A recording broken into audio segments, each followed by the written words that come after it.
Corporation tax, this was the headline thing. This was the surprise.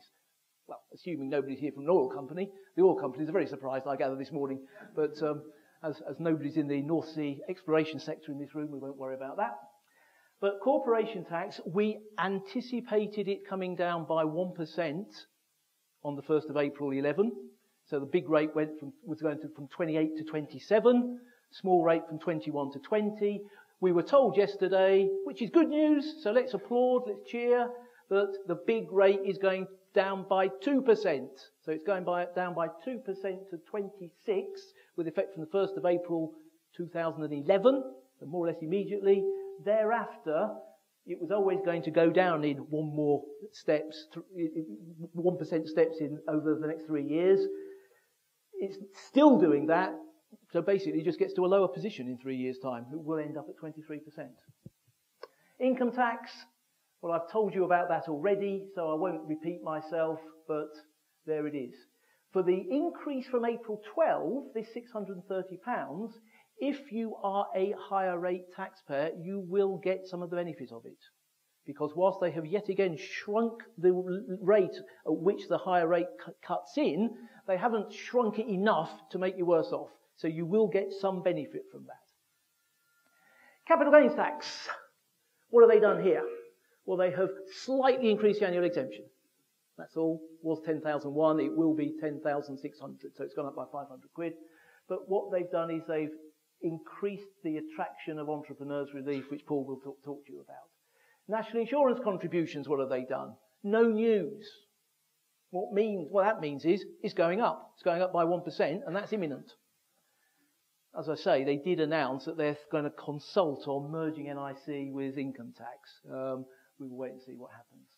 Inheritance tax, what have they done? Well, they've done one more thing which I haven't mentioned there.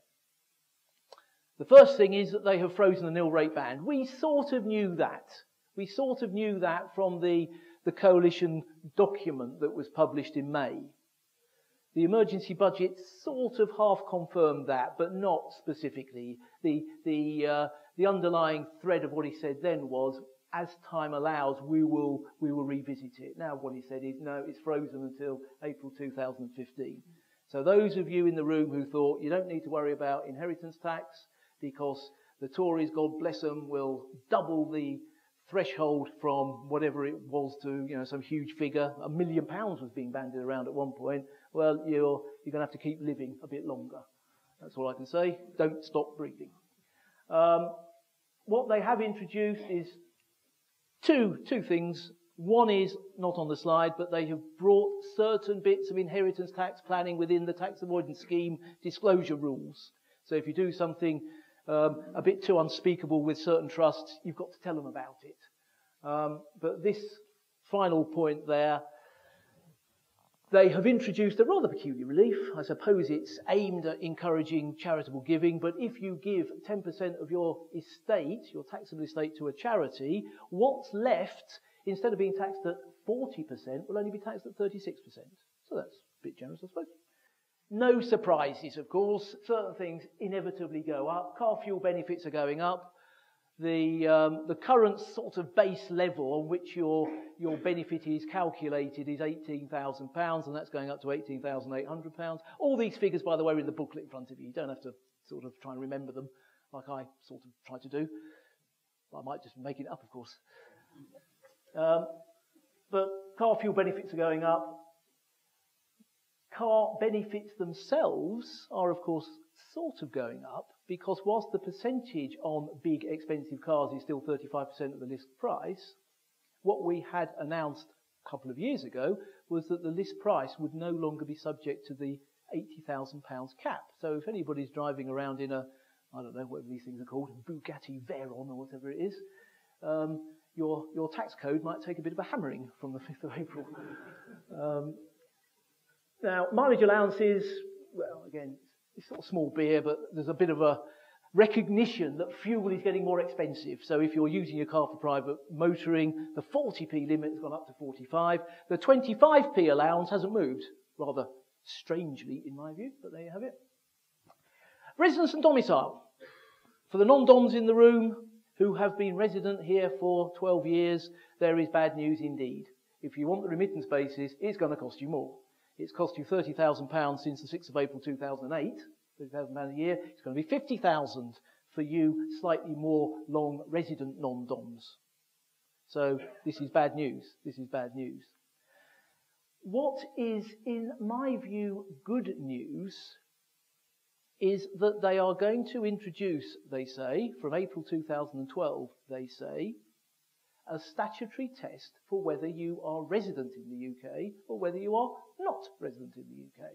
But this is all very subjective, all very difficult. The Revenue had a booklet that they have now disowned called IR20. They've got a new booklet that they haven't yet disowned called HMRC 6.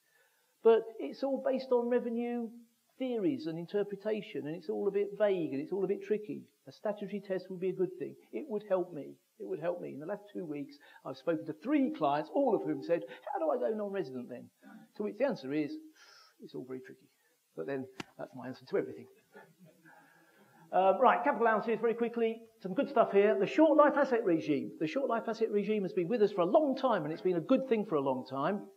If you think you are going to dispose of an asset within 4 years, it is best to treat it as a short life asset, because then when it's disposed of, you get the balancing allowance. It's in its own separate pool. This is a good thing. They've now said 8 years is a period. That is a good thing. And it is a particularly good thing when you bear in mind some other changes, which I have alluded to in the sort of penultimate bullet point there. Previously announced changes from April 2012 are going to be with us. And what is that? Basically, the annual investment allowance, which is the 100% allowance that you get now, at that point gets hacked from £100,000 to £25,000.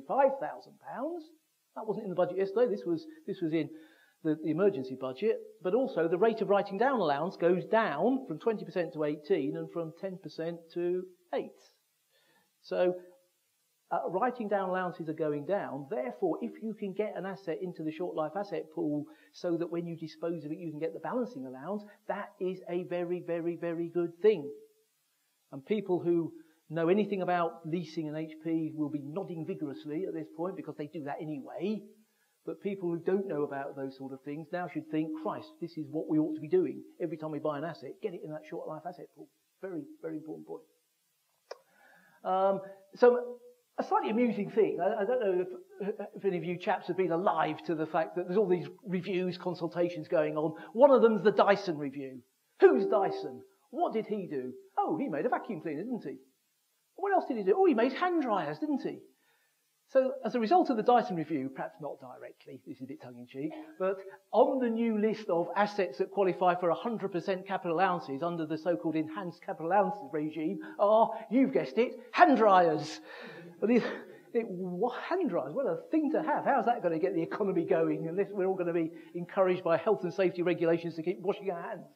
What I call my not-so-key features are the bank levy, yawn, it's gone up a bit. Basically to pay for the corporation tax reduction. Furnished holiday lets, if anybody's involved in furnished holiday lets, they will be aware that the proposal following pressure from the European Union was that the rules should be ditched because they were non-compliant with EU law, because they were predicated upon the furnished holiday property being in the UK. The government then thought, oh, what we'll do is we'll sort of change it for a year and bring in any old property in any part of the EEA, i.e. the EU plus Norway, Liechtenstein and Switzerland, I think it is. What they've now done is meddled a bit further. So the regime continues now. Furnished holiday lets are not being abolished, but 2 significant changes. From April 11, if you get losses, you can't offset them against general income, which is what everybody wanted to do. Didn't they, Graham? So from 11, no loss relief other than against other furnished holiday letting income. From 12, you've got to do it for more days. Currently, there's sort of 2 days, which is, it's got to be available for letting for 140 and actually let for 70, and both those limits go up by 50%. So it goes to 105, 210. So those are the changes. Lots of noise about tax avoidance. So if you've been indulging in remuneration trusts, which I know lots of you have, that was talked about again, but we knew about it. Stamp duty, land tax, got to mention, sale of lessor companies, all these fabulous things that even when I read the press releases, I haven't got a clue what they're talking about. I think, God, there must have been some right odd opportunities there, if only I'd have known. And finally, a very interesting point, or a very important point, the change to the employer childcare rules. From April 11, the relief, which is quite generous and worth having, will be restricted to the equivalent of basic rate tax. So if you have higher rate people who are benefiting from employer childcare provisions, they will be grandfathered in if they're already in a scheme. But if you don't have a scheme yet and are thinking about getting one in place, you need to do it pretty quickly. So that's a very quick rundown. I'm sorry for the pace of it. There's a few interesting points there, but the real meat now, Paul is going to deliver with his 4 genuine hot topics.